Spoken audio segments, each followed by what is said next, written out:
Hey guys, hoping you're having a good week. Oh my goodness. Oh,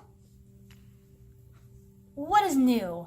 What is going on? What's new? What's going Ow!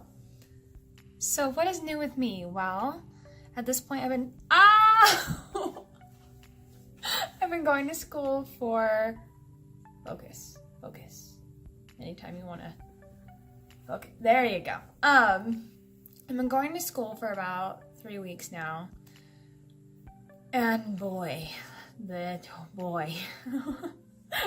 I am tired, really, really tired a lot of the time since I started school, because right now I'm going to school and I'm going to work, and the patching process is going to start up again, so I really have my hands full.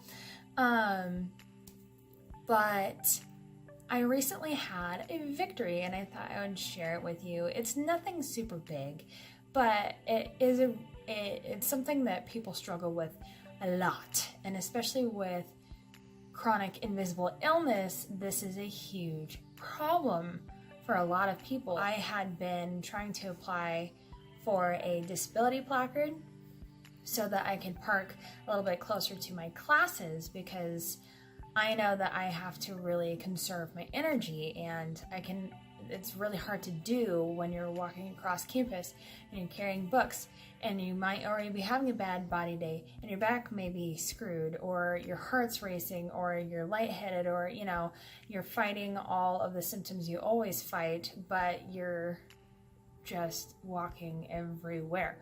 And so the idea was that I would get the disability placard so that I could sit closer to my classes, so I can conserve my energy, so I'm less likely to basically poop out in the middle of the day and get stranded at school, and or make my symptoms worse and cause an episode, or make my symptoms worse and make my pain worse, or whatever the case may be.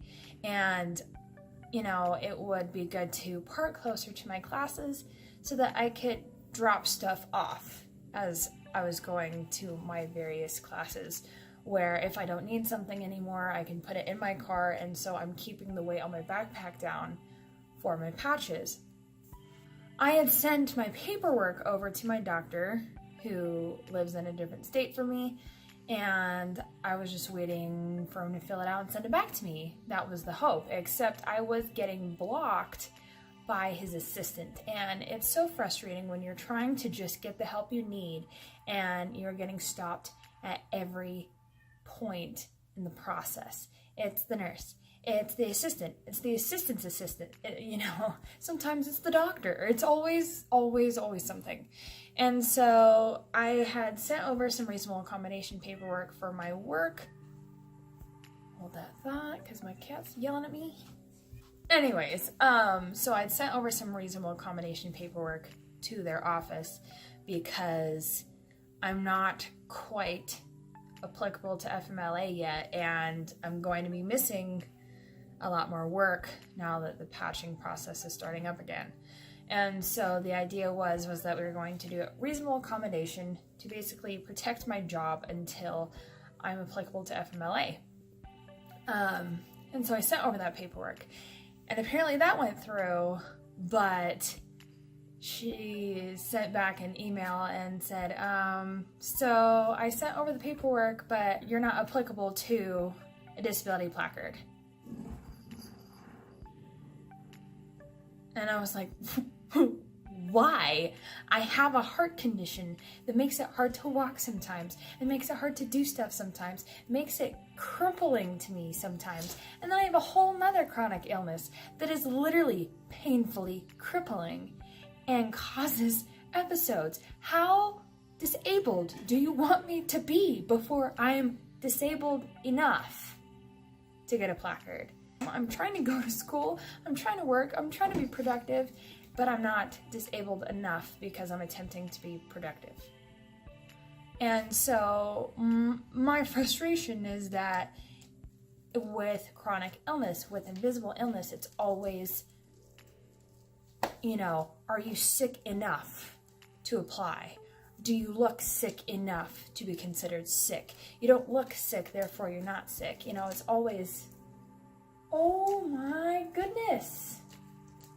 Oh my goodness, look at this.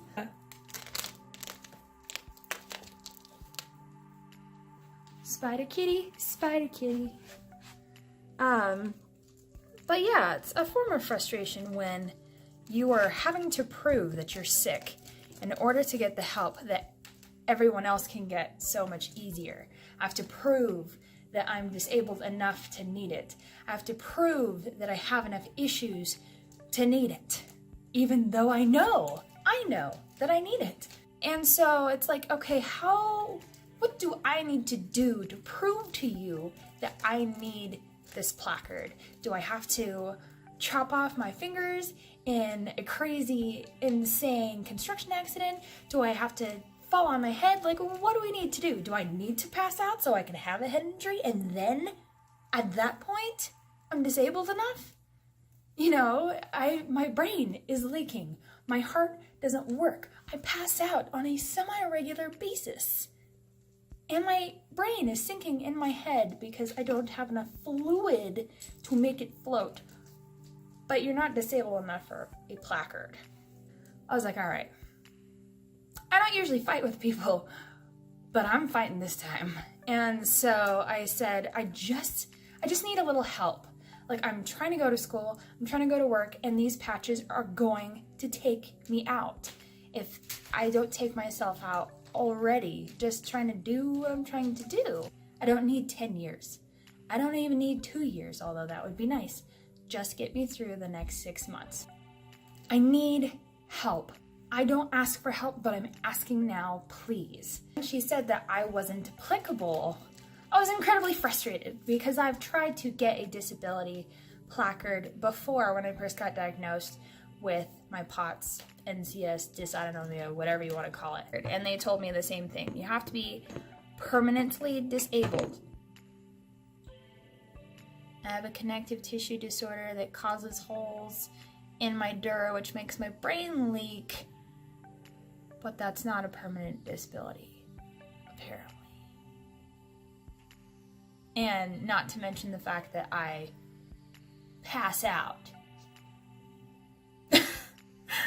But it's just crazy to me. It's like, how disabled do I need to look in order to be able to get this placard? Because when I tried to apply the first time, I gave the paperwork to my PCP, and she said, well, you're not wheelchair bound, therefore I can't give it to you. There's people who aren't wheelchair bound all the time that have a placard. I don't understand how I have to be in a wheelchair full time in order to be able to have a placard. I'm a part-time wheelchair user. I'm a part-time cane user. But since I'm only apparently part-time disabled, I can't have a placard. I don't know how that makes any sense. So I've tried getting this done before, and so when my PCP rejected the idea, I was like, well, I guess I'm just screwed, really. And so I was expecting a fight when I sent in this paperwork, and of course I got one because she said, you have to be on permanent disability to get a placard. And I said, well, that can't be right. So I went to the DMV website for my state, and I said, all right, like, if that is the truth, if I truly do not apply, then I will lay down my sword and surrender. But I feel like I do. Like, again, it's like, how disabled do I have to be in order to get the help that I need? Because I have legs, but I can't always use them because I can't get out of bed. I have a perfectly functional working heart that just decides not to work. And so it's frustrating. But so I went to the website, and so she said, you don't apply. Or like, you couldn't apply, you're not on permanent disability, you can't have a placard, see you later, bye. And I said, I don't think so. I said, according to my DMV, I should be able to do it. No, according to DMV, you can't. Fine. So instead of attempting to sound like I know what I'm talking about, I decided to let the material fight for itself. So I went to the DMV website, and so in my message, I put the link to the website, to the exact page I went to, and I said, under this section of this page, in quotes, this is what it says, and this is what I mean. And yes, it does say you have to be on permanent disability if you want a permanent disability license plate or permit, but I don't want either of those things. I want a placard. And for someone who has a reversible disability, which I really don't, but for the sake of this argument, I do, you can have a temporary disability placard. That's what I want. I just need to get through the next 6 months. And so I sent in this email, so well put together, so research oriented, and I got exactly one sentence, which was, and I quote, "Fine, period. Send it in so that Dr. So-and-so can fill it out." That's it. That's all. And that's all I needed. So moral of the story is, if you feel like someone is shortchanging you or is quoting you wrong or whatever, just keep working on it. Because in my particular case, Spider Kitty does whatever a Spider Kitty does. Hello? Am I ignoring you? In my case, she was quoting the DMV, but she wasn't quoting the DMV. Her facts were wrong. And so a lot of people will focus. A lot of people will do that, where they'll just quote something so you'll go away.